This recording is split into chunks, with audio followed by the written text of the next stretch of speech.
सध्या संपूर्ण राज्यभरातच थंडीचा कडाका वाढलाय आणि विदर्भात विशेषतः थंडीचा कडाका वाढताना दिसतोय। विदर्भातल्या जिल्ह्यांमध्ये पारा 10 अंशांत खाली गेलेला आहे। यवतमाळमध्ये 8.7 अंश तापमान नोंदवलं गेलेलं आहे।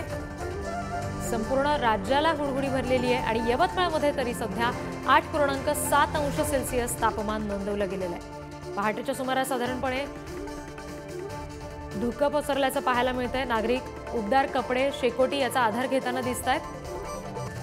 आणखी अपडेट्स घेऊया जितेंद्र शिंगाडे यांच्याकडून। जितेंद्र, कमी तापमान आता सध्या नोंदवलं जातंय। संपूर्ण राज्यभरात थंडी आहे, पण विदर्भात विशेषतः थंडी कशा पद्धतीची आहे, काय नेमकं नागरिकांना या सगळ्या संदर्भात वाटतंय?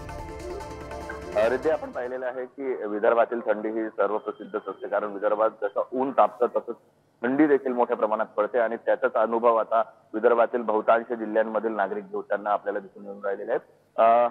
15 दिवसानंतर म्हणजे डिसेंबरचा दुसरा जो पंधरवाडा आहे तिथपासून आता तापमानात मोठी घट व्हायला लागलेली आहे आणि तापमान जे आहे ते जवळपास आता सर्वच जिल्ह्यातील तापमान हे 10 अंशाच्या खाली आहे। सर्वात कमी तापमान म्हणजे बुधवारचं सर्वात कमी जे तापमानाची नोंद करण्यात आलेली होती यवतमाळमध्ये करण्यात आली होती। त्या खालोखाल नागपूरचं तापमान हे 9.8 अंश सेल्सिअस एवढं नोंदवण्यात आलेलं आहे।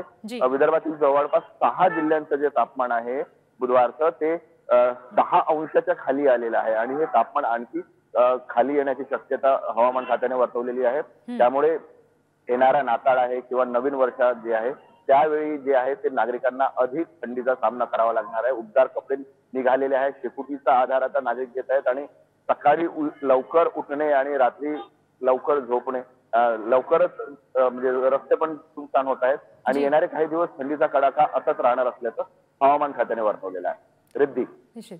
जितेंद्र, धन्यवाद या सगळ्या माहितीसाठी।